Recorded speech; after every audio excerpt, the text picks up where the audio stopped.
اب ہم اللہ کے نام سے قرآن حکیم میں مکی اور مدنی صورتوں کا جو دوسرا گروپ ہے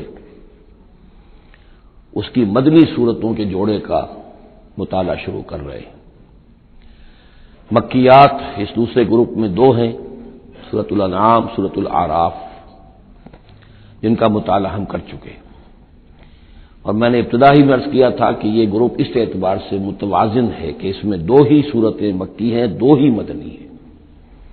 انفال اور توبہ یہ دو مدنیات ہیں۔ ان کا جو ربط اور تعلق ہے اس گروپ کی مکی صورتوں کے ساتھ، پہلے تو اس کو سمجھ لیجئے۔ ہم دیکھ چکے ہیں سورہ انعام اور اعراف میں کہ ان میں اتمام حجت ہوا ہے بنو اسماعیل پر یا مشرکین عرب پر۔ اس اتمام حجت کے بعد اللہ کا جو ہمیشہ سے ضابطہ اور قاعدہ رہا ہے، قانون رہا ہے کہ کسی رسول کے بھیجے جانے کے بعد اور اس کی جانب سے اتمام حجت کے کیے جانے کے بعد بھی اگر کوئی قوم کفر پر اڑی رہے بحیثیت مجموعی تو اس پر عذاب الہی آتا ہے، عذاب استیصال۔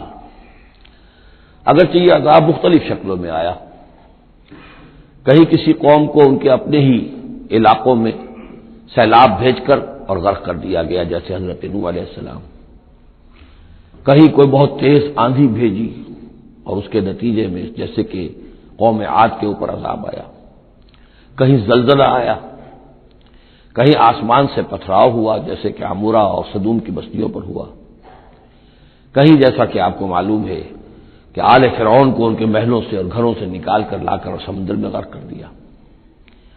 تو قریش پر جو عذاب آیا ہے اللہ تعالیٰ کا وہ اپنی نوعیت میں منفرد ہے، چونکہ حضور خود قرشی تھے، بنی اسماعیل میں سے تھے، اور آپ نے اتمام حجت کر دیا ان پر 13 برس تک، 12 برس تک دعوت دے کر، تو اب گویا کہ وہ عذاب الہی کے مستحق ہو گئے تھے۔ لیکن یہ عذاب الہی جو ہے قریش پر جو آیا ہے وہ بالاقساط آیا ہے۔ اس کی قسط اول ہے کہ جو غزوہ بدر میں ان تک پہنچی، انہیں مکے سے نکالا گیا جیسے کہ آل فرعون کو ان کے محلات سے نکالا گیا اور لا کر سمندر میں غرق کیا گیا۔ وہ مکہ دارالحرم تھا، وہ تو جگہ تھی حرم، لہذا وہاں سے انہیں نکالا گیا، اور میدان بدر میں پہلی قسط عذاب الہی کی انہیں وصول کرنی پڑی۔ ان کے 70 سردار کھیت رہے اور معجزانہ طریقے پر کھیت رہے، اس میں کوئی شک نہیں کہ جیسے عذاب الہی پہلے قوموں پر آتے تھے اسی طرح کا معاملہ یہ ہوا ہے کہ تقریباً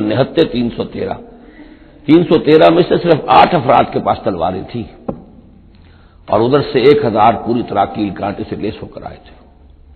تو اللہ کی خصوصی مدد تھی کہ جس سے یہ عذاب آیا ہے اصل میں قریش کے اوپر، اور تقریباً تمام بڑے بڑے نامور سردار جو ہیں وہی میدان میں کھیت رہے، 70 ان کے قیدی ہو گئے۔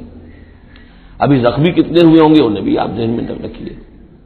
تو یہ عذاب کی پہلی قسط تھی جو غزوہ بدر میں آئی ہے، اور پھر عذاب کا آخری مرحلہ آیا ہے سن 9 ہجری میں، جب مشرکین عرب کو آخری الٹیمیٹم دے دیا گیا کہ اب بس چند مہینے کی تمہیں مہلت دی جا رہی ہے، اس کے اندر یا ایمان لے آؤ اور یا تمہیں تہہ تیغ کر دیا جائے گا۔ فَإِذَا انسَلَخَ الْأَشْهُرُ الْحُرُمُ فَاقْتُلُوا الْمُشْرِكِينَ حَيْثُ وَجَدتُّمُوهُمْ۔ اب یہ انتہائی یوں سمجھیے کہ توہین اور تذلیل کے ساتھ چیلنج تھا۔ یہ دوسری بات ہے کہ وہ سب لوگ ایمان لے آئے اور یہ قتل عام کی نوبت نہیں آئی، لیکن یہ کہ یہ آخری قسط تھی۔ وہ آخری قسط جو ہے سورہ توبہ میں بیان ہوئی ہے، اور عذاب کی پہلی قسط جو ہے وہ سورہ انفال میں ہے۔ ان دونوں صورتوں کو جمع کر دیا گیا تاکہ انعام اور اعراف میں بنو اسماعیل پر یا مشرکین عرب پر اتمام حجت، اور انفال اور توبہ میں ان پر جو عذاب الہی نازل ہوا اس کی تفصیل۔ تو یہ تو ہے معنوی ربط اس گروپ کی مکی اور مدنی صورتوں کے مابین۔ باقی جو یہ سورہ انفال ہے اس کے بارے میں نوٹ کر لیجئے کہ غزوہ بدر کے فوراً بعد متصلاً بعد نازل ہوئی ہے، گویا کہ سورہ آل عمران جو ہم پڑھ چکے ہیں اس سے پہلے ہے اس کا نزول، اس کے اکثر و بیشتر حصے سے پہلے نازل ہوئی ہے۔ تو یہ زمانی ترتیب جو ہے اگر یہ ذہن میں نہ رہے تو پھر اس سے کافی خلجان پیدا ہو جاتا ہے۔ اس کا جو پس منظر ہے وہ یہ غزوہ بدر کا معاملہ سمجھنا بہت ضروری ہے۔ دیکھیے یہاں تفصیل کا موقع تو ہے نہیں، میں نے سیرت النبی علیہ صاحب الصلاۃ والسلام سے منہج انقلاب نبوی کے جو مختلف سٹیپس ہیں کہ اس میں کن کن مراحل سے ہو کر آپ نے دین کے غلبے کا جو فرض منصبی آپ کے حوالے کیا گیا تھا اس کی تکمیل فرمائی، تو اس میں یوں سمجھیے کہ ایک مرحلہ تھا جو مکے میں طے ہو گیا، اور اصل میں 4 مرحلے تھے: دعوت، تنظیم، تربیت اور صبر محض۔ وہاں ہاتھ اٹھانے کی اجازت نہیں تھی۔ ہم پڑھ آئے ہیں، سورہ نساء میں آ چکا ہے کہ اس وقت حکم تھا کفو ہے کو اپنے ہاتھ بندھے رکھو، تمہارے چاہے ٹکڑے اڑا دیے جائے، تمہیں زندہ جلا دیا جائے، تم کوئی انتقامی کارروائی تو دور کی رہی، مدافعانہ کارروائی بھی نہیں کرو گے۔ No raising of hands even in self defence. یہ 4 مراحل تھے جو چلتے رہے تا آ کے ایک طرف تو حضور کے پاس جانثاروں کی ایک جماعت تیار ہو گئی جو سرد و گرم چشیدہ تھے، ہر طرح کے حالات میں سے گزر چکے تھے، سختیاں جھیل چکے تھے، قربانیاں دے چکے تھے، ان کے اخلاص با اللہ میں کسی شک و شبے کی گنجائش نہیں تھی، ان کے دل جو ہے خالص ہو چکے تھے اللہ کے لیے۔ اور دوسری طرف یہ کہ اللہ تعالیٰ نے ایک دارالہجرت کا انتظام کر دیا، کھڑکی کھول دی مدینے کی طرف، ہجرت کا اہتمام ہو گیا تاکہ اہل ایمان کو وہاں سے نکال کر اور مدینے میں لے آیا جائے۔ اب یہاں سے اقدام ہو، اسی لیے ہجرت فرض کر دی گئی کہ اب تمام مسلمان یہاں آ جائیں۔ ظاہر بات ہے کہ ہجرت جو ہے وہ فلائٹ نہیں تھی، وہ کوئی فرار نہیں تھا، بھاگ کر جان بچانا نہیں تھا۔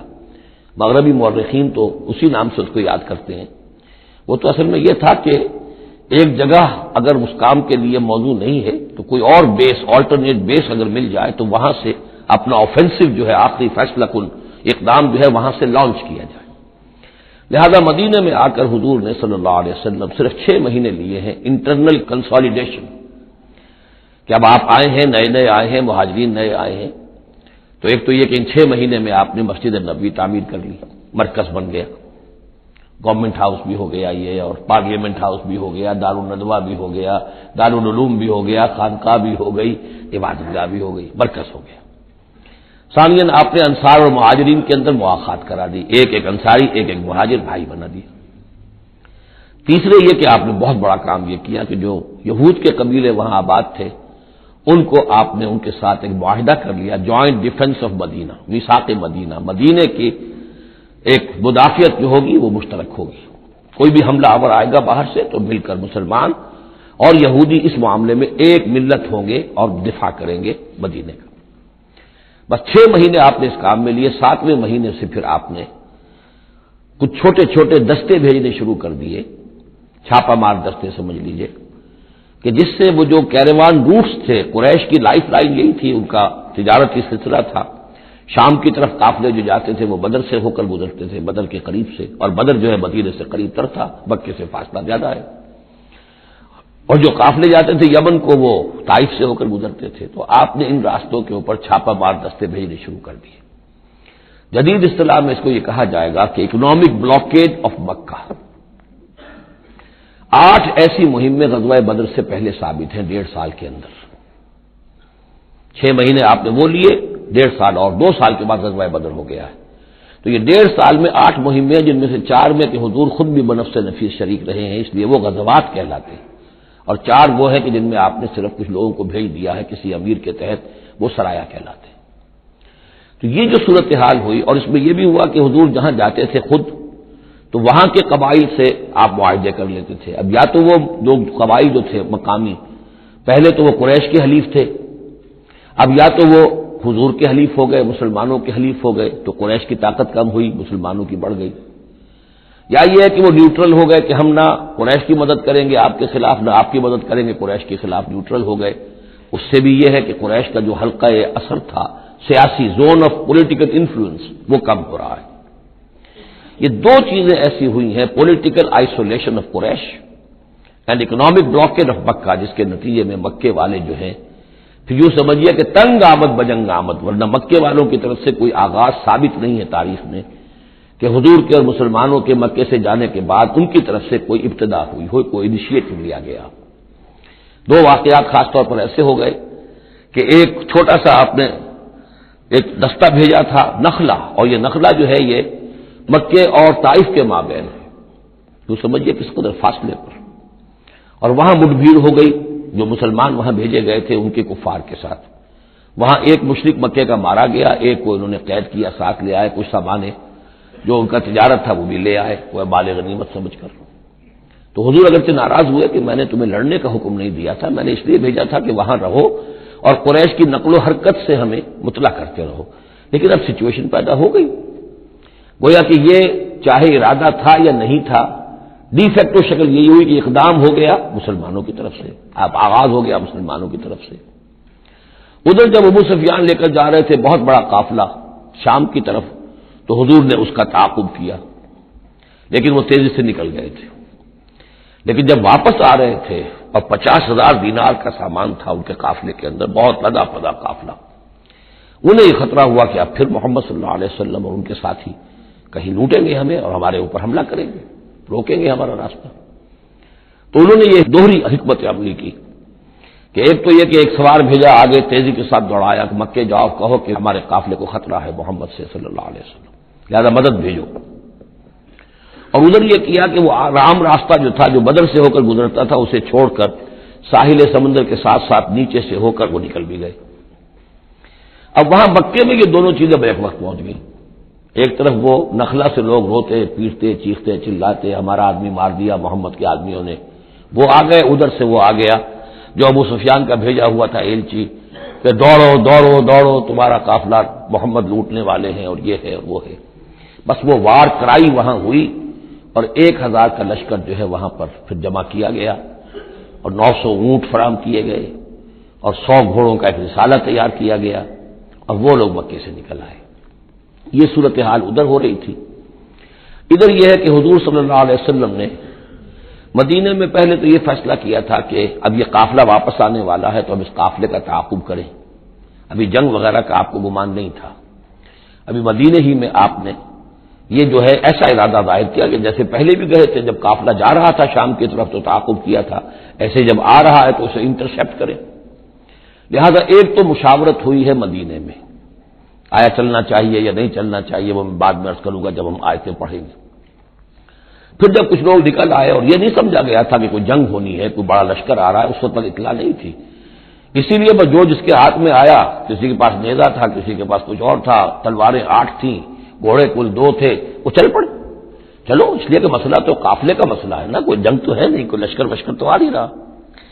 جب آپ کچھ سفر طے کر کے مقام صفرا تک پہنچ گئے تو وہاں وہی آ گئی اور آپ کو اطلاع بھی پہنچ گئی کہ ابو جہل جو ہے 1,000 کا لشکر لے کر مکے سے چل پڑا ہے، اور وہی بھی آ گئی، اللہ نے بتا دیا کہ اے نبی اب یہ 2 شکلیں ہیں، جنوب سے مکے کی طرف سے ایک لشکر آ رہا ہے کیل کانٹے سے لیس ہے، شمال سے قافلہ آ رہا ہے، اور میرا یہ وعدہ ہے کہ ان دونوں میں سے ایک ضرور تم کو دے دوں گا، تم کو فتح حاصل ہو جائے گی، یہ میرے اہل ایمان کو بتا دیجئے اور ذرا مشورہ کیجئے۔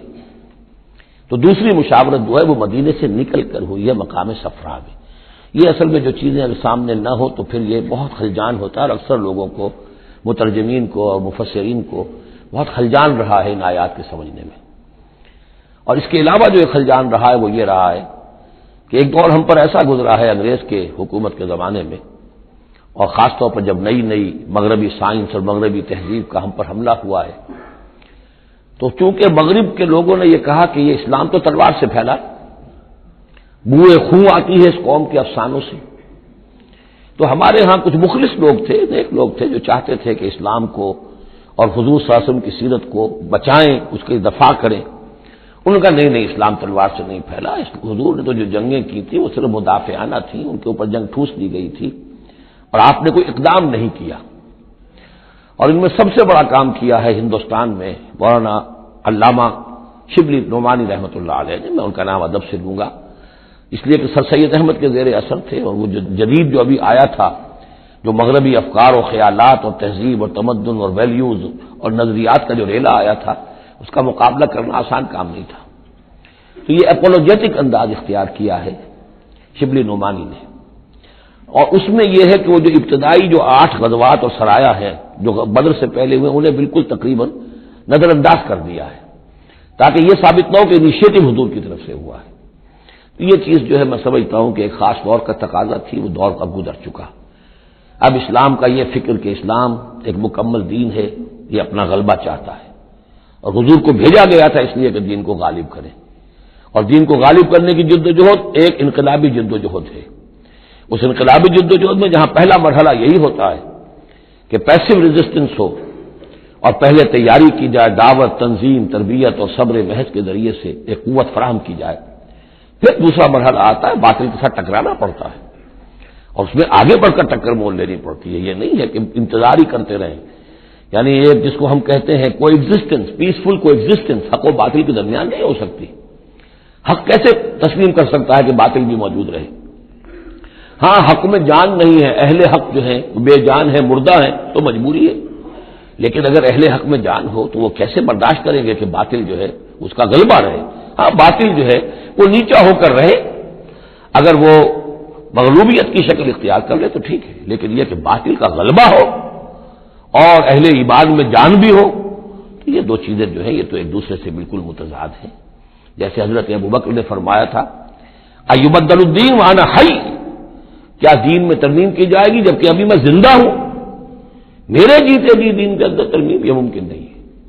تو وہی بندہ مومن کی شان ہونی چاہیے۔ تو اصل حقائق الحمدللہ بہت اچھی طریقے سے واضح ہو چکے ہیں۔ بہرحال اتنا پس منظر جو ہے جان لیجئے، اور ایک خاص اسلوب جو ہے سورہ مبارکہ کا، اگرچہ یہ تقریباً ایک خطبہ ہے مسلسل 10 رکوع ہے، لیکن اس میں ایک خاص مسئلے کو نکال کر پہلے شروع میں لے آئے ہیں۔ اس کی بحث آئے گی تقریباً وسط میں جا کر، لیکن اس اسلوب کو یہاں نوٹ کر لیجئے، وہ اس لیے کہ یہی اسلوب ہے جس سے ہمیں سمجھنے میں مدد ملے گی۔ سورہ توبہ کے جو ترتیب مضامین ہے وہاں بھی بہت اشکال ہے، اور بہت سے مترجمین کو جدید دور کے جو زیادہ محنت نہیں کر سکے ہیں، بس ترجمہ مکمل کرنا انہوں نے اپنے پیش نظر رکھ لیا، تفسیر مکمل کرنی ہی ہے، لہذا وہ تیزی کے ساتھ وہ دقت نظر کا ثبوت نہ دے سکے تو اس میں بڑے خلجان پیدا کر دیے۔ وہ اسلوب کیا ہے کہ اس پوری بحث میں سب سے ایک نمایاں مسئلہ یہ ہو گیا تھا غزوہ بدر کے بعد کہ مال غنیمت پر مسلمانوں میں جھگڑا ہو گیا۔ پہلی جنگ تھی، غنیمت کی تقسیم کیسے ہوگی، اس کا قانون کیا ہے، اس کا ضابطہ کیا ہے، وہ معلوم نہیں تھا۔ اور یہ کہ عام طور پر جو عرب میں پہلے رواج تھا وہ تو یہ تھا کہ جس کے ہاتھ جو لگ گیا بس وہ اس کا ہے، وہ تو لوٹ مار جانتے تھے کہ باقاعدہ جنگ جو ہے وہ تو ان کے ہاں اس طریقے سے منظم کوئی تنظیم تو تھی نہیں، تو جو جس کے ہاتھ لگ گیا۔ اب لوگوں نے یہ سمجھا غزوہ بدر میں جس نے جو کچھ مال غنیمت جمع کیا وہ اس کا ہے۔ اب کچھ لوگوں نے کہا صاحب کہ ہم یہاں حضور کے حفاظت کے لیے مامور تھے یا پہرے پر تھے، ہم تو مال جمع نہیں کر سکے، تو کیا مطلب ہے ہمارا کوئی حصہ نہیں ہوگا؟ یا یہ ہے کہ کچھ بزرگوں نے کہا تو وہ اتنی بھاگ دوڑ تو نہیں کر سکتے جتنے نوجوان کر سکتے تھے، بھاگ کر دوڑ کر ادھر سے ادھر جمع کر لینا، لیکن یہ کہ ان کی حیثیت ہوتی ہے، وجاہت ہوتی ہے، تو ایک جھگڑا پیدا ہو گیا کہ یہ کس طریقے سے تقسیم ہو، کس کا کتنا حق ہے۔ تو اس جھگڑے کا ذکر کر کے سورت شروع کی ہے، لیکن اس کے اوپر کوئی بات یہاں نہیں کی، بلکہ کیٹیگوریکل بات کی ہے کہ جڑ کاٹ دی اس کی، لیکن اس پر جو اصل حکم ہے وہ بعد میں آئے گا وسط سورت میں۔ مال غنیمت کے لیے یہاں لفظ آیا انفال، یسألونک عن الانفال۔ اے نبی یہ آپ سے انفال کے بارے میں پوچھ رہے ہیں۔ انفال جمع نفل کی، نفل کہتے ہیں کسی اضافی شے کو، جیسے نماز فرض ہے، یہ سنت مؤکدہ ہے، یہ فلاں ہے، یہ نفل ہے، اضافی ہے، آپ کی مرضی پر ہے، پڑھیں نہ پڑھیں۔ تو جو کہ جنگ میں اصل شے جو مطلوب ہوتی ہے وہ فتح ہوتی ہے، مال غنیمت تو ایک اضافی شے، بونس ہے جو مل گیا، ورنہ اصل شے جو ہے وہ مال غنیمت جو ہے پیش نظر جنگ میں نہیں ہوتی۔ لوٹ مار میں اصل شے جو ہے وہ لوٹ مار کا مال ہوتا ہے، لیکن جب جنگ ہوتی ہے تو جنگ میں تو اصل چیز جو مقصود ہے وہ فتح ہے۔ تو اس حوالے سے مال غنیمت کو انفال کے لفظ سے تعبیر کیا گیا، یسألونک عن الانفال۔ اے نبی یہ آپ سے پوچھ رہے ہیں مال غنیمت کے بارے میں، قل الانفال للہ والرسول۔ پہلے تو جڑ کاٹ دی، مسئلہ کہہ دیں کہ الفال کل کے کل اللہ اور اس کے رسول کے ہیں، تم میں سے کسی کا کوئی حق ہے ہی نہیں، لاؤ سب جمع کر دو۔ یہ فتح جو ہے تمہارے ہاتھوں نہیں آئی ہے، یہ اللہ کی خصوصی مدد سے آئی ہے، لہذا کسی کا کوئی حق نہیں۔ زیرو لیول پر لا کر پھر ان کو سنبھالنا آسان تھا کہ جب معلوم ہو کہ سب کچھ ہاتھ سے دے کر تو پھر تو ظاہر بات ہے کہ آدمی جو ہے جب ساری جاتی دیکھیے تو آگے دیجیے بانٹ والی بات ہے، پھر وہ کم کے اوپر بھی راضی ہو گئے۔ لیکن پہلا مسئلہ یہی تھا، قل الانفال للہ والرسول واتقوا اللہ، اللہ کا تقوی اختیار کرو، واصلحوا ذات بینکم، اور اپنے آپس کے معاملات کو درست کرو، واطیعوا اللہ ورسولہ، اور اللہ اس کے رسول کی اطاعت کرو ان کنتم مؤمنین، اگر تم مومن ہو۔ گویا کہ جڑ ہی کاٹ دی، کسی کا کوئی حق اس میں ہے ہی نہیں، یہ سب اللہ اس کے رسول کے لیے یعنی اسلامی ریاست کے لیے۔ اب یہاں جو آگے آیات آ رہی ہے بڑی اہم ہے، بندہ مومن کی شخصیت کا جو حیولہ ہے اور بندہ مومن کی جو تعریف ہے، جامع ترین اور مختصر ترین الفاظ میں یہ آئی ہے سورہ حجرات میں۔ اس کے دو حصے ہیں، ایک تو ہے بندہ مسلمان کے لیے تو 5 چیزیں ہیں، کلمہ شہادت، نماز، روزہ، حج، زکوٰۃ، لیکن حقیقی مومن کے لیے اس میں 2 اضافی چیزیں شامل کرنی پڑیں گی۔ وہ کیا ہیں؟ دلی یقین اور عملی جہاد۔ بندہ مومن کی شخصیت کے اندر یہ 2 رخ اور ہونے چاہیے۔ جو صرف مسلمان ہے، کلمہ شہادت، نماز، روزہ، حج، زکوٰۃ، بنی الاسلام علی 5، شہادت لا الہ الا اللہ وان محمد رسول اللہ واقام الصلاۃ وایتاء الزکوٰۃ وصوم رمضان وحج البیت۔ لیکن مومن انما المؤمنون الذین آمنوا باللہ ورسولہ ثم لم یرتابوا، یقین والا ایمان، دل میں ایمان، وجاہدوا باموالہم وانفسہم فی سبیل اللہ، اور جہاد کریں اپنی جان اور مال کے ساتھ اللہ کی راہ میں۔ اب یہاں یوں سمجھیے کہ سورہ حجرات کی اس آیت نمبر 15 میں جو ڈیفینیشن آئی ہے، جیسے پرکار ہوتی ہے، پرکار کو کھول دیا۔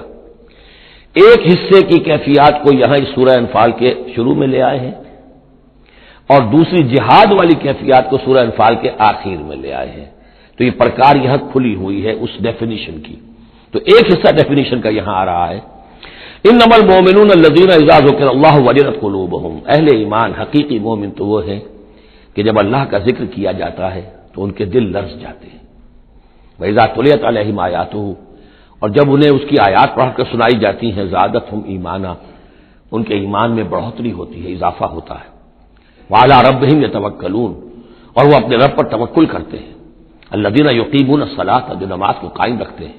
وَمِمَّا رَزَقْنَاهُمْ يُنْفِقُونَ، اور جو کچھ ہم نے انہیں دیا ہے اس میں سے اللہ کے لیے، اللہ کے دین کے لیے خرچ کرتے ہیں۔ انفاق فی سبیل اللہ مراد۔ اولئک ھم المؤمنون حقا، یہ وہ لوگ ہیں جو سچے مومن ہیں، حقیقی مومن ہیں۔ لیکن نوٹ کر لیجئے یہ بھی ابھی آدھی ڈیفینیشن آئی ہے، اس سورہ مبارکہ کے آخر میں آئے گی اور وہاں جا کے پھر یہی الفاظ آئیں گے۔ یہ آیت نمبر 74 ہے، والذین آمنوا وہاجروا وجاہدوا فی سبیل اللہ والذین آووا ونصروا اولئک ھم المؤمنون حقا لہم مغفرۃ ورزق کریم۔ اس کے بعد ایک آیت اور بعد میں ہے، سورت ختم ہو جاتی ہے۔ تو لاسٹ بٹ 1 آیت اور ادھر پہلی کے بعد دوسری، ان 2 جگہ پر ایمان کے حقائق کو تقسیم کر کے پرکار کو کھول کر گویا کہ پوری سورت کو ان 2 کے درمیان میں لے لیا گیا ہے، گود میں لے لیا گیا ہے۔ ایمان کی ڈیفینیشن کے یہ 2 حصے جو ہیں ان کی گود میں۔ اب یہاں سے شروع ہو رہا ہے غزوہ بدر کا۔ کما اخرجک ربک من بیتک بالحق، جیسے کہ نکالا آپ کو اے نبی آپ کے رب نے آپ کے گھر سے حق کے ساتھ، یعنی آپ کا یہ بدر کی طرف روانہ ہونا جو ہے یہ اللہ تعالیٰ کی ایک اسکیم کا حصہ تھا، اللہ کی اپنی ایک تدبیر ہے۔ وَإِنَّ فَرِيقًا مِّنَ الْمُؤْمِنِينَ لَكَارِهُونَ، اہل ایمان میں سے کچھ لوگ اسے پسند نہیں کر رہے تھے۔ یہ کون لوگ تھے؟ یہ ہے وہ پہلی مشاورت جو مدینہ ہی میں ہوئی ہے۔ ان میں ظاہر بات ہے مدینہ میں منافق بھی تھے، جن کا خیال یہ تھا لڑنے بھیڑنے کا، لوٹ مار کرنے کا، یہ کوئی فائدہ ہے بھلا؟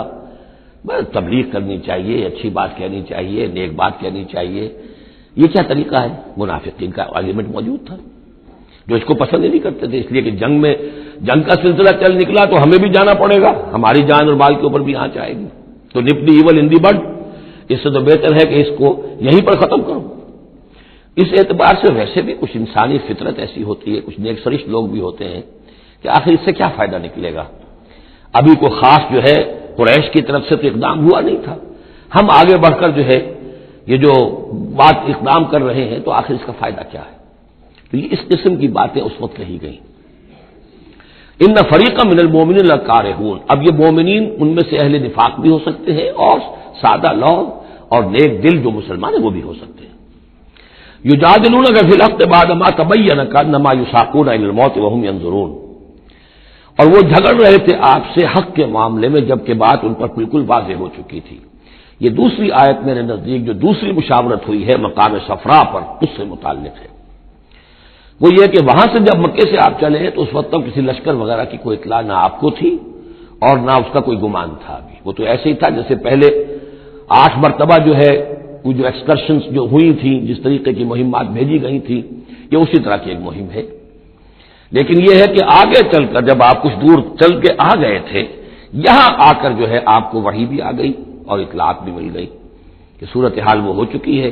ایک طرف نخلا سے روتے پیٹتے لوگ پہنچ گئے وہاں، دوسری طرف یہ کہ ادھر سے ابو سفیان کا جو ہے ایلچی پہنچ گیا چیختا چلاتا ہوا، اور 1000 کا لشکر لے کر ابو جہل نکل پڑا ہے بدر کی طرف۔ اب وہ بدر کی طرف آ رہا ہے، ادھر سے قافلہ بدر کی طرف آ رہا ہے شمال سے۔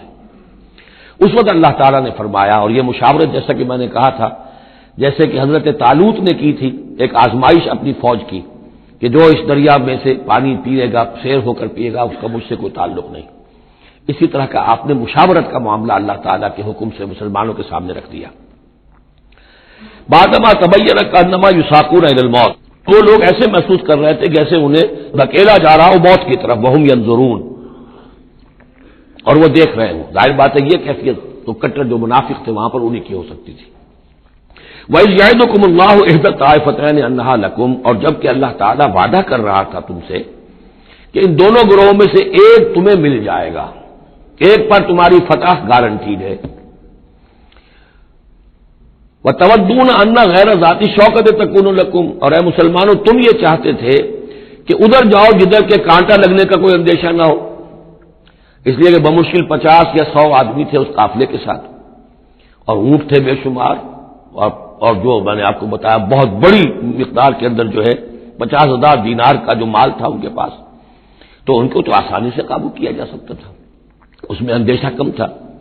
پھر دلیلیں بھی عقلی آ گئی ہوں گی کہ حضور ہمارے پاس تو کچھ ہتھیار بھی نہیں ہے، کچھ نہیں ہے، ہم تیاری کر کے مدینے سے نکلے ہی نہیں ہیں، تو اچھا ہے پہلے یہ کہ ہم جا کر ان پر قبضہ کر لیں، تو ان کے ہتھیار بھی ہمیں مل جائیں گے، تو پھر لشکر سے لڑنے کے لیے ہم بہتر پوزیشن میں ہوں گے۔ تو عقل و منطق بھی یہ گویا کہ ان کے ساتھ تھی۔ وَيُرِيدُ اللَّهُ أَن يُحِقَّ الْحَقَّ بِكَلِمَاتِهِ، اللہ یہ چاہتا تھا کہ اپنے بات کو اپنے فیصلے کے ذریعے سے حق کا حق ہونا ثابت کر دے۔ وَيَقْطَعَ دَابِرَ الْكَافِرِينَ، اور کافروں کی جڑ کاٹ دے۔ یہ قطع دابر القوم الذین ظلموا، کافر قوم کی جڑ کاٹ دی گئی، جو ہم پڑھ کر آئے سورہ اعراف میں۔ اللہ کا ارادہ یہ تھا، اگر عام جو دنیاوی قواعد و ضوابط ہیں، فزیکل لاز ہیں، اس کے تحت یہ ہوتا تو اتنی بڑی بات ہی نہ ہوتی۔ اسے یوم الفرقان بنانا تھا کہ نمایاں ہو جائے کہ اللہ کس کے ساتھ ہے، حق کدھر ہے، اور یہ اسی وقت ہو سکتا تھا جبکہ یہ کنٹراسٹ برقرار رہتا کہ بے سر و سامان 313 گئے ہیں اور کیل کانٹے سے لے 1000 کے ساتھ ان کا مقابلہ ہوا ہے، اور پھر انہیں اللہ نے فتح دی ہے۔ لہذا اللہ کی مرضی کچھ اور تھی۔ یرید اللہ ان یحق الحق بکلماتہ ویقطع دابر الکافرین، اللہ چاہتا تھا کہ اپنی باتوں کے ذریعے سے حق کا حق ہونا ثابت کر دے اور کافروں کی جڑ کاٹ دے۔ یہ یحق الحق کا، تاکہ سچا ثابت کر دے حق کو، سچ کو، ویبطل الباطل، اور باطل ثابت کر دے باطل کو، باطل ہونا اس کا ثابت ہو جائے۔ ولو کرہ المجرمون، خواہ یہ مجرموں کو کتنا ہی ناگوار ہو۔ استستغیثون ربکم، یاد کرو جب کہ تم اپنے رب سے استغاثہ کر رہے تھے، دعائی دے رہے تھے کہ اللہ ہماری مدد فرما۔ فاستجاب لکم، تو اللہ نے تمہاری دعا کو قبول کیا تھا۔ انی ممدکم بالف من الملائکۃ مردفین، کہ میں تمہاری مدد کروں گا 1000 ملائکہ سے جو لگاتار آئیں گے، پے بپے آئیں گے۔ 1000 کا لشکر آیا ہے نا، تو 1000 فرشتے ہم تمہاری مدد کے لیے بھیج دیں گے۔ وما جعلہ اللہ الا بشرا، اور اللہ نے اس کو نہیں بنایا مگر تمہارے لیے بشارت، وَلِتَطْمَئِنَّ بِهِ قُلُوبُكُمْ، اور تاکہ تمہارے دل مطمئن ہو جائیں۔ وَمَا النَّصْرُ إِلَّا مِنْ عِنْدِ اللَّهِ، اور مدد تو اللہ کی طرف سے ہوتی ہے، فرشتوں کو بھیجے بغیر بھی وہ مدد کر سکتا ہے، کن فیکون کی شان کے ساتھ وہ جو چاہے کر دے۔ لیکن یہ کہ تمہارا جو اپنا ایک سوچنے کا انداز ہے، بل بنائے طب بشری، تمہاری تسکین کے لیے ہم نے یہ شکل کر دی کہ 1000 دشمن آ رہا ہے تو 1000 فرشتہ تمہاری مدد کے لیے ہم بھیج دیں گے۔ ان اللہ عزیز الحکیم، یقیناً اللہ تعالیٰ سب زبردست ہے اور حکمت والا۔ اذ یغشیکم النعاس امنۃ منہ، جبکہ تم کو ڈھانپ لیا تھا ایک اونگ نے جو امن کی اور تسکین کا ذریعہ بن گیا اللہ کی طرف سے۔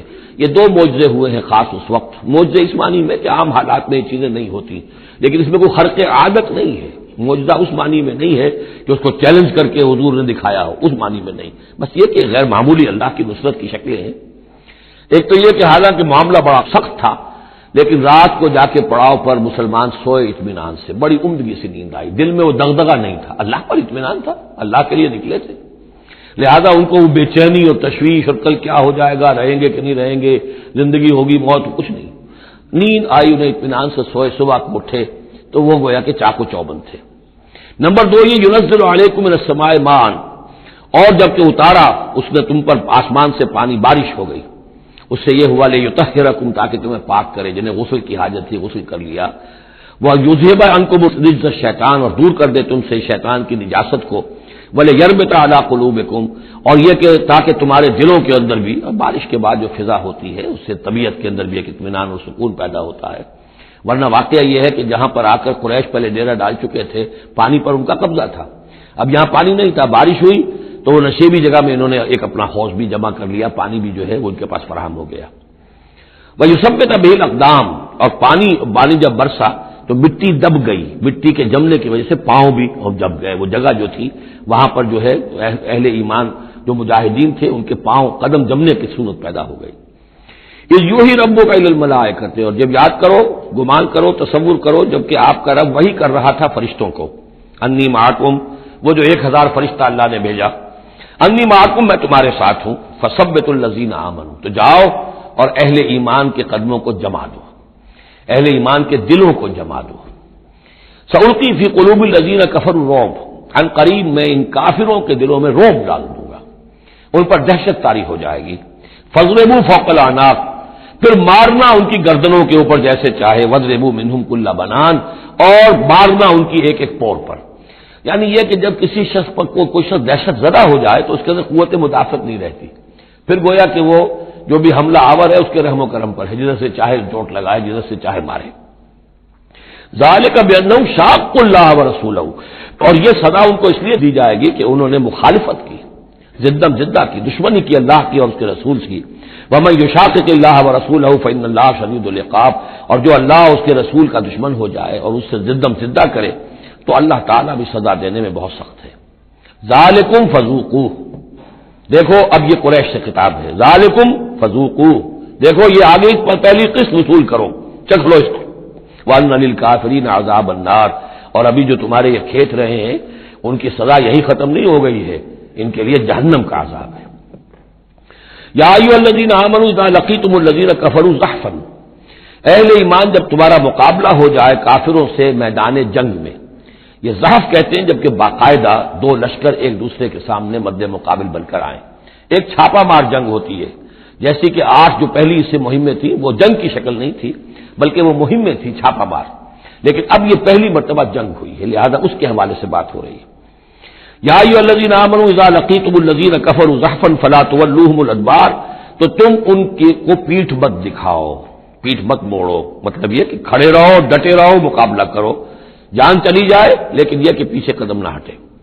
وَمَن يُوَلِّهِمْ يَوْمَئِذٍ دُبُرَهُ، اور جو کوئی بھی اس روز اپنی پیٹھ دکھا دے گا یعنی میدان جنگ سے بھاگے گا. 2 استثناءات کے ساتھ، الا متحرفا لقتال، سوائے اس کے کہ یا تو وہ کوئی داؤ لگا رہا ہو جنگ کے لیے، جیسے 2 آدمی بھی جنگ کرتے ہیں اور تلوار اور اس کے ساتھ، تو کوئی ذرا ادھر ہٹتا ہے، پیچھے کو ہٹتا ہے، وہ بھاگنا نہیں ہوتا بلکہ وہ تو در حقیقت ایک ٹیکٹیکل موو ہے، وہ تو ایک اپنے داؤ کے لیے ذرا پیچھے ہٹنا. اب اس وقت میسرا کو پیچھے کر لیا جائے اور جو میمنہ ہے اسے آگے بڑھایا جائے، یہ بات اور ہے. اور متحیزا الی فئۃ، یا یہ کہ کوئی اور جمعیت ہے جس کی طرف جا کر ملنا ہے اور اس کے لیے ریٹریٹ ہو رہی ہے، تو آرڈرلی ریٹریٹ یہ ایک علیحدہ شے ہو جائے گی اور ٹیکٹیکل موو یہ علیحدہ شے ہو جائے گی.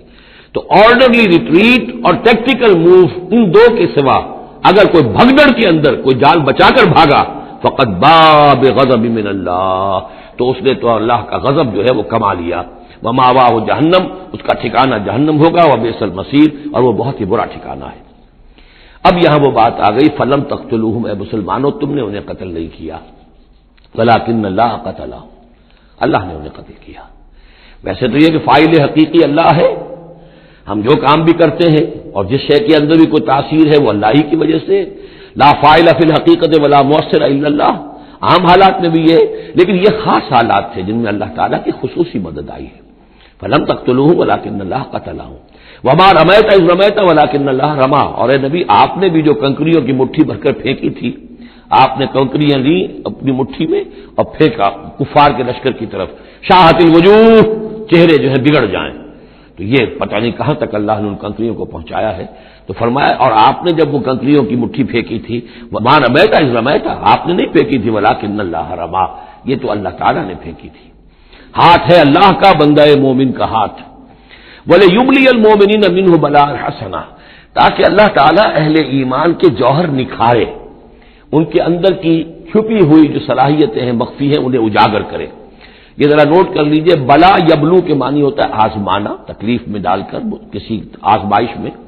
ابلا یبلی جب یہ باب افعال سے آتا ہے تو کسی کے جوہر کو نکھارنا، کسی کی جو خابیدہ صلاحیتیں ان کو ابھارنا، یہ ہے ابلا. لیبلی المؤمنین منہ بلاء حسنا، تاکہ اللہ تعالیٰ خوب اہل ایمان کے اوپر ان کے جو ہے جوہر نکھارے. ان اللہ سمیع علیم، یقیناً اللہ سب کچھ سننے والا اور جاننے والا ہے. ذالکم وان اللہ موہن کید الکافرین، یہ تو ہو چکا. اب اس جنگ کا جو نتیجہ تھا قریش تم نے دیکھ لیا، لیکن آئندہ بھی سمجھ لو اللہ تعالیٰ کافروں کے تمام چالوں کو ناکام بنا دے گا.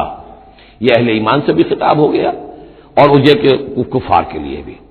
اور پھر کفار سے خطاب ہے، اذ تستفتحوا فقد جاءکم الفتح. اصل میں ابو جہل جو لشکر کا وہ سمجھیے کمانڈر ان چیف کی حیثیت سے آیا تھا، اسے اتنا یقین تھا کہ میں نے اتنی تیاری کی ہے، اتنا ساز و سامان ہے کہ ہم مسلمانوں کو کچل کر رکھ دیں گے. تو پہلے سے پروپیگنڈا شروع کر دیا تھا، یہ یوم الفرقان ہوگا، یہ پتہ چل جائے گا اللہ کس کے ساتھ ہے. اللہ کو تو وہ بھی مانتے تھے، اللہ کے ساتھ دیویوں اور دیوتاؤں کو مانتے تھے نا، اللہ کے منکر تو نہیں تھے. لیکن یہ کہ ادھر اللہ ہی اللہ تھا، ادھر اللہ کے ساتھ اور منات اور دیوتا اور وہ بھی تھے. تو یہ کہ اللہ کس کے ساتھ ہے یہ ثابت ہو جائے گا. یعنی وہ اتنا یقین تھا اسے، جیسے 65 کی جنگ میں لاہور، فال آف لاہور دکھا دیا گیا BBC ٹیلی ویژن کے اوپر، جو ہو چکا لاہور جو ہے اس پر تو بھارتی فوج کا قبضہ ہو چکا، اتنا یقینی تھا. اسی طرح اس نے یوم الفرقان کہا، تو اسی کو اللہ تعالیٰ نے یوم الفرقان بنا دیا تاکہ منکشف ہو جائے، یہ بات مبرر ہو جائے کہ اللہ کس کے ساتھ ہے. اس اعتبار سے اس کی دعا بھی بڑی عجیب ہے جو اس نے آ کر بدر سے ایک رات قبل جبکہ حضور بھی دعا مانگ رہے تھے اور طویل ترین سجدہ کیا تھا، اس نے بھی دعا کی تھی. اور وہ دعا جو ہے وہ موحدانہ دعا ہے، اس میں کسی لات عزا حبل بنات کا کوئی تذکرہ نہیں. اللہم اے اللہ اقطعنا للرحم وعین الغدات، جس نے ہمارے رحمی رشتے کاٹ دیے ہیں کل تو اسے ذلیل و خوار کر دے. یعنی اس کا جو سب سے بڑا چارج تھا، الزام تھا حضور پر، وہ یہ تھا کہ اس شخص نے آ کر ہمارے خاندانوں میں تفریق پیدا کر دی، بھائی کو بھائی سے جدا کر دیا. ایک بھائی مسلمان ہو گیا، وہ علیحدہ ہو گیا، باقی بھائی کافر ہیں، ایک دوسرے کے دشمن ہو گئے. ماں باپ سے اولاد کو جدا کر دیا، شوہر کو بیوی سے کاٹ دیا، بیوی کو شوہر سے کاٹ دیا. ہماری طاقت تھی، ہمارا قبیلہ تھا، ہم قریش تھے. ظاہر بات ہے کہ قبائلی زندگی میں اتحاد، یکجوئی، یہی تو چیزیں ہوتی ہیں ساری کی ساری، کہ جس کی وجہ سے ان کی ساکھ ہوتی ہے. تو اس نے تو آ کر ہمارا ستیہ ناش کر دیا. اقطعنا للرحم، جس نے رحمی رشتے کاٹ دیے ہیں ہمارے. فاہل الغدات، تو اے اللہ کل اسے ذلیل و خوار کر دیجو. یہ دعا تھی ابو جہل کی. بہرحال اللہ تعالیٰ اب ان سے خطاب کر کے کہہ رہے ہیں کہ اے مشرکین مکہ، ان تستفتحوا، اگر تو تم چاہتے تھے کہ فیصلہ ہو جائے، فقط جاءکم الفتح، تو فتح فیصلہ ہو چکی، فیصلہ اللہ کا آ چکا. معلوم ہو گیا کہ حق کدھر ہے، باطل کدھر ہے. وَإِن تَنْتَهُوا فَهُوَ خَيْرٌ لَكُمْ، اب بھی اگر تم باز آ جاؤ تو یہ تمہارے لیے بہتر ہے. وَإِن تَعُودُوا نَعُودْ، اگر دوبارہ اعادہ کرو گے ہم بھی یہی کچھ دوبارہ کریں گے. وَلَن تُغْنِيَ عَنْكُمْ فِئَتُكُمْ شَيْئًا، اور تمہاری یہ نفری اور جمعیت اور تمہاری یہ تعداد تمہیں کسی کام نہیں آ سکے گی. وَلَوْ كَثُرَتْ، خواہ وہ بہت ہو. وَأَنَّ اللَّهَ مَعَ الْمُؤْمِنِينَ، اور یہ کہ اللہ اہل ایمان کے ساتھ ہے. یا ایھا الذین آمنوا، اب یہ جو رکوع آ رہا ہے تیسرا، یہ بہت ہی جامع، بہت اہم ہے. اس میں سے دو جو تین آیتوں کے گروپ ہیں وہ تو خاص طور پر ہماری توجہ کی اور مسلمانوں نے پاکستان کی توجہ کے لیے بڑے اہم ہیں. یا ایھا الذین آمنوا اطیعوا اللہ ورسولہ ولا تولوا عنہ وانتم تسمعون، اہل ایمان اللہ اور اس کے رسول کی اطاعت کرو اور نہ منہ موڑو اس سے جبکہ تم سن رہے ہو. یعنی جب اللہ کے رسول نے کہا تھا کہ چلو بدر کی طرف، تو تمہاری یہ رد و قضا اور یہ پاؤں پیٹنا جس کو کہتے ہیں، یہ مختلف الفاظ اس کے لیے محاوروں میں آتے ہیں، تو یہ جو تم کر رہے تھے کیوں کر رہے تھے؟ جب اللہ اور اس کے رسول کی طرف سے بات آئی تھی تو ہر ایک کو کہنا چاہیے تھا سمیعنا واطعنا، جو آپ کا حکم ہو. اطیعوا اللہ واطیعوا الرسول ولا تولوا عنہ وانتم تسمعون. ظاہر بات ہے تمام مسلمانوں سے بات نہیں ہے، یہاں بھی ذہن میں رکھیے وہی جنہوں نے کمزوری دکھائی تھی ان کی طرف اشارہ ہے. ولا تکونوا کالذین قالوا سمعنا وهم لا يسمعون، ان لوگوں کے مانند نہ ہو جاؤ جو کہتے ہیں کہ ہم نے سن لیا، حقیقت میں وہ سنتے نہیں ہیں. یعنی دل اڑا ہوا ہے، طبیعت جو ہے وہ یکسو ہے ہی نہیں، تو کیا سننا ہے، سنا انسنا ہو گیا. ان شر الدواب عند اللہ الصم البکم الذین لا یعقلون، یقیناً تمام چوپایوں میں بدترین اللہ کے نزدیک یہی لوگ ہیں جو بہرے ہیں، گونگے ہیں اور عقل سے کام نہیں لیتے. اب یہ منافقین ہی کی طرف اشارہ ہو رہا ہے. وَلَوْ عَلِمَ اللَّهُ فِيهِمْ خَيْرًا، اگر اللہ تعالیٰ کے علم میں ہوتا کہ ان میں کوئی خیر ہے، لَأَسْمَعَهُمْ، اللہ انہیں سنا دیتا. وَلَوْ أَسْمَعَهُمْ، اگر اللہ انہیں سنا دیتا لَتَوَلَّوْا، پھر بھی پیٹ موڑ جاتے. وَهُمْ مُعْرِضُونَ، وہ ہیں ہی اعراض کرنے والے. یہ گویا کہ چند آیات ہیں کہ جس میں خاص طور پر جو لوگ بھی اس وقت ریلیکٹنٹ تھے، جو بھی کسی طریقے سے اس میں جھجک رہے تھے، ان کے لیے تنبیہ. اب 3 آیات آ رہی ہیں. یا ایھا الذین آمنوا استجیبوا للہ وللرسول اذا دعاکم لما یحییکم، اے اہل ایمان لبیک کہا کرو اللہ کی پکار پر، اور خاص طور پر رسول کی پکار پر جبکہ وہ تمہیں پکارے اس شے کے لیے جس سے تمہیں زندگی ملے گی. تم جنگ میں جانے کو سمجھ رہے ہو کہ موت کا دروازہ ہے، یہ تو اصل زندگی کا دروازہ ہے. ولا تقولوا لمن يقتل في سبيل الله اموات بل احياء ولكن لا تشعرون. تو یہ تو در حقیقت اللہ اور اس کے رسول جس چیز کی طرف تمہیں بلا رہے ہیں، حقیقی زندگی یہ ہے، روحانی زندگی یہ ہے، معنوی زندگی یہ ہے. کہ حیوانوں کی طرح جینا جو ہے کوئی زندگی نہیں ہے. یہ تو در حقیقت اولئک کالانعام بل هم اضل، جو سورہ اعراف میں ہم پڑھ چکے ہیں، یہ حیوانوں کا سا زندگی گزارنا ہے. استجیبوا للہ وللرسول اذا دعاکم لما یحییکم واعلموا ان اللہ یحول بین المرء وقلبہ، اور جان لو اللہ تعالی بندے اور اس کے دل کے درمیان حائل بھی ہو جایا کرتا ہے. یعنی اگر اللہ کی رسول کی پکار سنی اور انسنی کر دی، پھر سنی انسنی کر دی، پھر اللہ تعالیٰ پردہ بن جائے گا، اب سننے نہیں دے گا، معذور ہو جاؤ گے سننے سے.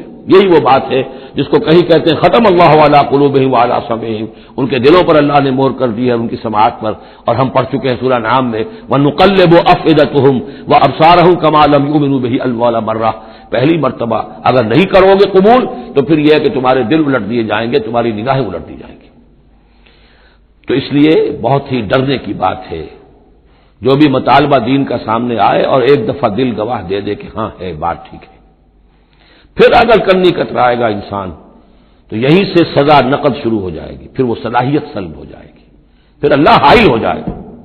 یعنی قانون خداوندی، سنت خداوندی حائل ہو جائے گی.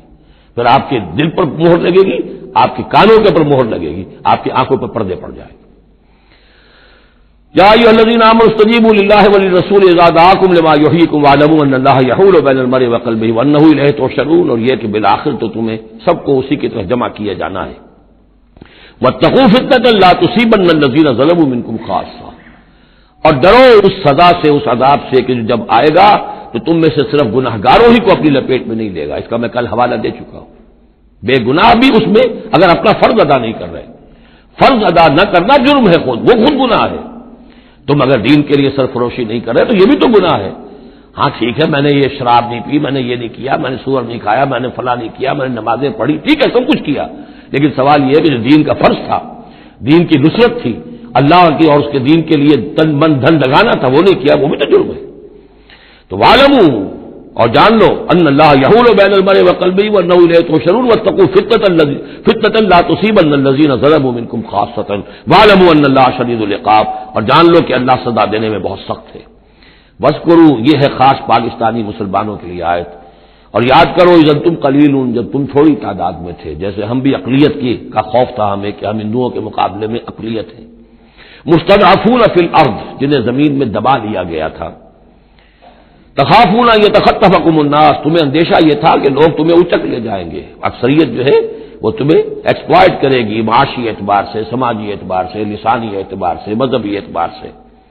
فآواکم، تو اللہ نے تمہیں پناہ کی جگہ دے دی. وَأَيَّدَكُمْ بِنَصْرِهِ، اور تمہاری مدد کی ہے، خاص تائید کی ہے اپنی خاص نصرت سے. وَرَزَقَكُم مِّنَ الطَّيِّبَاتِ، اور تمہیں بہترین پاکیزہ رزق عطا کیا ہے، لَعَلَّكُمْ تَشْكُرُونَ، تاکہ تم شکر کرو.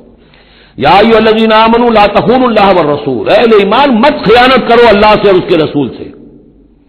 ایمان کا دم بھرنا اور پھر اس کے دین کو، اللہ کے دین کو مغلوب دیکھ کر بھی اپنے دھندے، اپنے کاروبار، اپنی جائیداد، اپنی ملازمت، اپنا پروفیشن، اسی چکر میں لگے رہنا، اس سے بڑی خیانت کیا ہوگی؟ بے وفائی ہے، غداری ہے، خیانت ہے۔ لا تخونوا اللہ والرسول، اللہ اور اس کے رسول کے ساتھ خیانت نہ کرو، وتخونوا اماناتکم وانتم تعلمون، اور نہ ہی اپنی آپس کی امانتوں میں خیانت کرو۔ سب سے بڑی خیانت تو اللہ کے ساتھ خیانت ہے۔ سب سے بڑی وہ امانت جو اللہ نے اپنی روح تم میں پھونکی ہے، اس کا حق اگر تم ادا نہیں کر رہے ہو تو سب سے بڑی خیانت یہ ہے، جس کو کہ فرمایا گیا ہے سورہ احزاب میں، ہم نے آسمانوں پر، زمین پر، پہاڑوں پر پیش کی، ان عرضنا الامانۃ علی السماوات والارض والجبال فابین ان یحملنها واشفقن منها وحملها الانسان۔ تو بہت بڑی بڑی امانتیں تمہارے پاس ہیں، دین کی امانت ہے، قرآن کی امانت ہے، شریعت کی امانت ہے، یہ سب امانتیں محمد رسول اللہ کی۔ وَأَنَّ اللَّهَ عِندَهُ أَجْرٌ عَظِيمٌ، اور یقینا اللہ ہی کے پاس ہے بہت بڑا اجر۔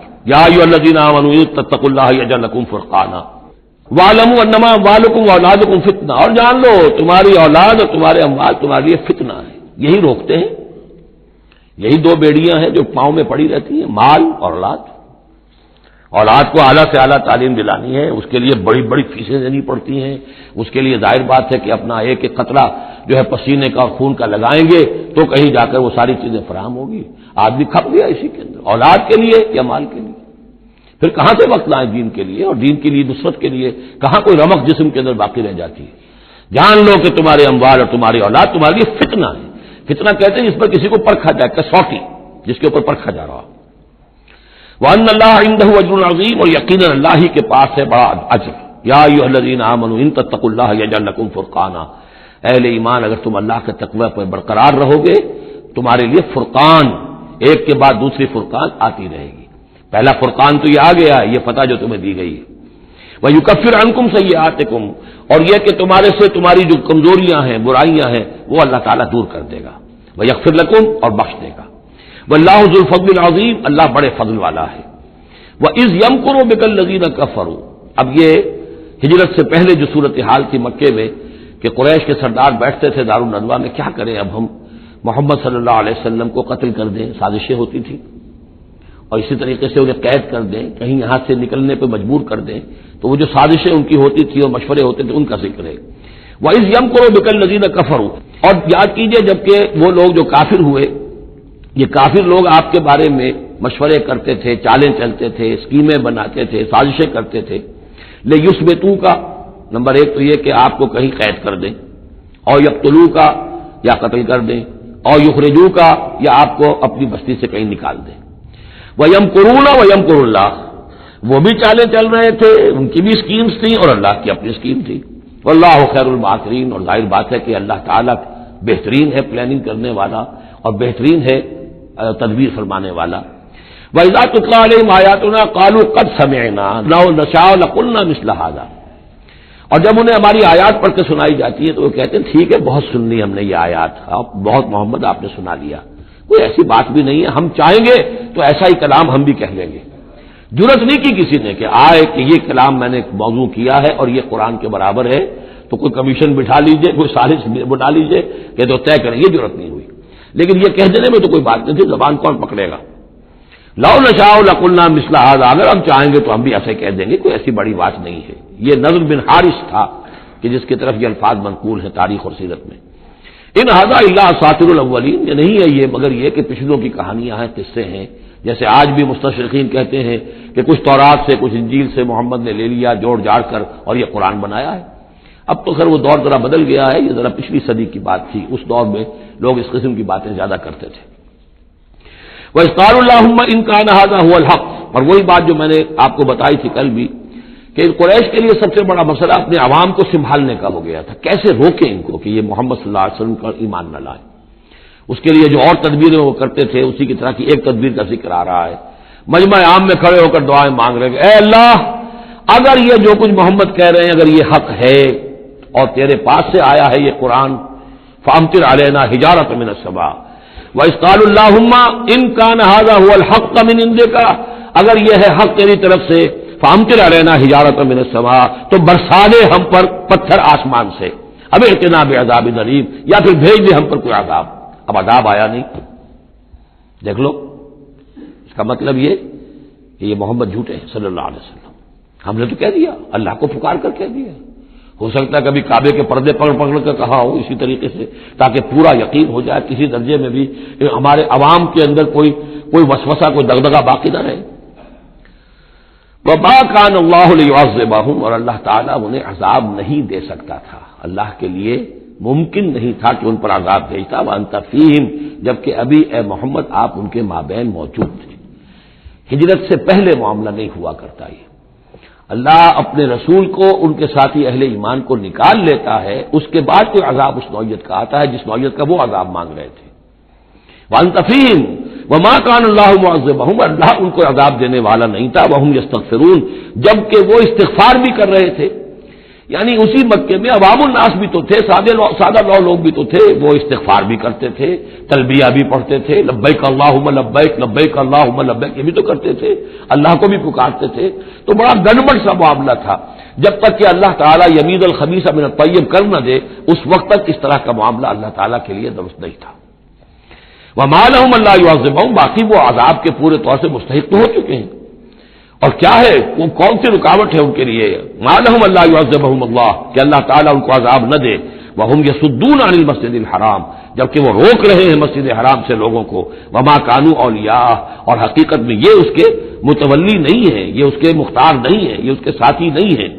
ان اولیاءہ الا المتقون، اس اللہ کے گھر کے تو ولی اور اس کے جو اصل مجاور کہہ لیجئے یا متولی کہہ لیجئے، وہ تو ہوں گے متقی لوگ جو اللہ کا تقوی رکھتے ہوں، اللہ کی بندگی کرتے ہوں، ولکن اکثرهم لا يعلمون، لیکن ان کی اکثریت علم نہیں رکھتی۔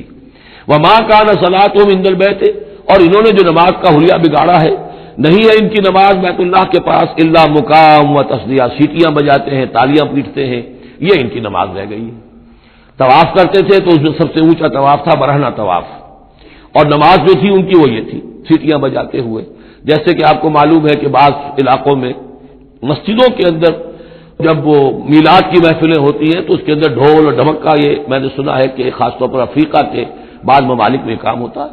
یہ اللہ کا شکر ہے اس حد تک کم سے کم یہ کہ بر عظیم پاک و ہند کے اندر جو بھی صورت ہوئی ہے وہ یہ مسجد کے اندر یہ خرافات نہیں ہوئی ہے، باقی باہر ہو رہی ہے جو بھی ہو رہی ہے۔ تو انہوں نے نماز کی بھی شکل یہ بنا دی تھی، فذوقوا العذاب بما کنتم تکفرون، تو اب چکھو مزہ عذاب کا اپنے کفر کی پاداش میں۔ ان الذین کفروا ينفقون اموالهم ليصدوا عن سبیل اللہ، ظاہر بات ہے یہ لشکر آیا تھا تو اس کے لیے بھی تو لاؤ لشکر تیار کرنا پڑا تھا نا، ساز و سامان، 900 اونٹ، 1000 آدمیوں کے لیے راشن بھی چاہیے تھا، مکے سے چل کے مدینے تک آنا ہے، جنگ میں رہنا ہے، تو یہ 10 اونٹ روزانہ جو ہے ذبح ہو رہے تھے اس فوج کے لیے۔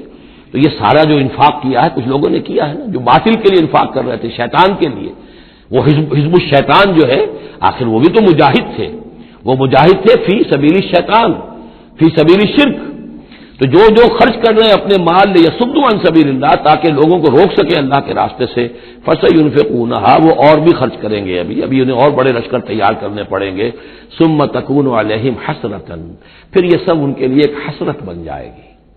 سب کچھ مال بھی ہم نے لگا دیا، ساری جانیں ہم نے گنوا دی، کچھ نہ ہوا، محمد کا بال بیکا نہ کر سکے صلی اللہ علیہ وسلم، اللہ کا دین تو جعل حق و ذاق الباطل ان الباطل کان زہوقا، ایک وقت آئے گا کہ اللہ کا دین جو ہے غالب ہو جائے گا۔ ثم یغلبون، پھر وہ مغلوب ہو کر رہیں گے، والذین کفروا الی جہنم یحشرون، اور جو ان میں سے کافر ہوں گے، جو اس وقت ایمان لے آئیں گے اللہ تعالیٰ ان کو معاف فرما دے گا، اور جو کفر پر اڑے رہیں گے وہ جہنم کی طرف گھیر کر لے جائے جائیں گے۔ لیمیز اللہ الخبیث من الطیب، یہ بات جو ہے سورہ آل عمران میں بھی آئی، تاکہ اللہ تعالیٰ پاک کو ناپاک سے علیحدہ کر دے، ممیز کر دے۔ وَيَجْعَلَ الْخَبِيثَ بَعْضَهُ عَلَى بَعْضٍ، اور جو ناپاک ہے اس کو ایک دوسرے کے اوپر سٹیک کرتا چلا جائے، فَيَرْكَمُهُ، اس کا ڈھیر کر دے جميعاً، اور ان کو سب کو فَيَجْعَلَهُ فِي جہنم، اور سب کو پھر جہنم میں جھونک دے۔ یعنی یہ کہ یہ پہلے تو یہ سفٹنگ کرنی ہوگی، یہ طیب ہے یہ خبیث، خبیث کو ایک دوسرے کے اوپر سٹیک کیجئے اور پھر اس کو جہنم میں ایک ہی مرتبہ دھکا دے دیجیے۔ لیمیز اللہ الخبیث من الطیب ویجعل الخبیث بعضه علی بعض فیرکمہ جمیعا فیجعلہ فی جہنم اولئک هم الخاسرون، یقیناً یہی لوگ ہیں خسارے پانے والے۔ قل للذین کفروا ان ینتہوا یغفر لهم ما قد سلف، اعلان کر دیجئے محمد صلی اللہ علیہ وسلم ان کافروں کے سامنے، اب بھی اگر باز آ جائیں تو جو کچھ ہو چکا ہے وہ معاف کر دیا جائے گا، اب بھی موقع ہے، اب بھی ایمان لے آؤ۔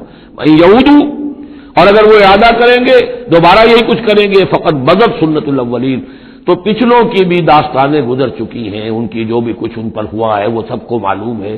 اب ظاہر بات ہے کہ وہ مکی قرآن تو نازل ہو چکا تھا، سورہ اعراف بھی نازل ہو چکی، سورہ انعام بھی نازل ہو چکی، جو کچھ ہوا ہے قوم ہود کے ساتھ، قوم صالح کے ساتھ، قوم شعیب کے ساتھ، اس ساری داستانیں تو تھی، فقط مدد سنت الاولین، اگلوں کا جو طریقہ اور راستہ تھا وہ تو گزر چکا ہے، وہ سب کے سامنے آ چکا ہے۔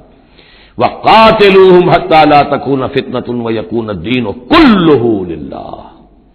یہ سورہ بقرہ میں بھی آیت آئی تھی اور اب آئی ہے اضافی شان کے ساتھ، یعنی اے مسلمانوں اب تمہاری یہ دعوت و تحریک جو ہے یہ اس مرحلے میں داخل ہو گئی، آرمڈ کانفلکٹ۔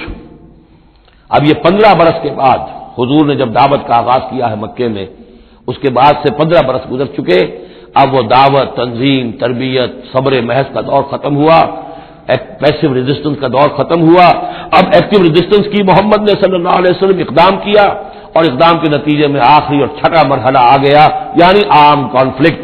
اب تلوار سے ٹکرا چکی، اب تمہاری تلواریں نیام میں نہیں جائیں گی جب تک کام مکمل نہ ہو جائے، اور کام کی تکمیل کیا ہے؟ فتنہ بالکل ختم ہو جائے۔ وَقَاتِلُوهُمْ حَتَّىٰ لَا تَكُونَ فِتْنَةٌ، فتنہ وہ کیفیت ہے کہ جس میں ایمان پر قائم رہنا، ایمان پر عمل کرنا مشکل ہو جائے۔ جب باطل کا غلبہ ہے تو ایک بندہ مومن کے لیے ایمان پر پوری طریقے سے کاربند ہونا مشکل ہے، لہذا اس صورتحال کو ختم کرو، یعنی اب دین کا غلبہ ہو جائے۔ حَتَّىٰ لَا تَكُونَ فِتْنَةٌ وَيَكُونَ الدِّينُ كُلُّهُ لِلَّهِ، دین بھی جزوی نہیں، کل کا کل دین اللہ ہی کے تابع آ جائے۔ فَإِنِ انتَهَوْا فَإِنَّ اللَّهَ بِمَا يَعْمَلُونَ بَصِيرٌ، پھر اگر وہ باز آ جائے تو جو کچھ وہ کر رہے ہیں اللہ اسے دیکھ رہا ہے۔ وَإِن تَوَلَّوْا، اور اگر پیٹھ موڑ لیں، وَاعْلَمُوا، تو اے مسلمانوں تم یہ جان لو، أَنَّ اللَّهَ مَوْلَاكُمْ، اللہ تمہارا مولا ہے، تمہارا ولی ہے، ساتھی ہے، مددگار ہے، پشت پناہ ہے۔ نعم المولا ونعم النصیر، کیا ہی اچھا ہے وہ حمایتی اور کیا ہی خوب ہے وہ مددگار۔ بارک اللہ لی ولکم فی القرآن العظیم ونفعنی وإیاکم بالآیات والذکر الحکیم۔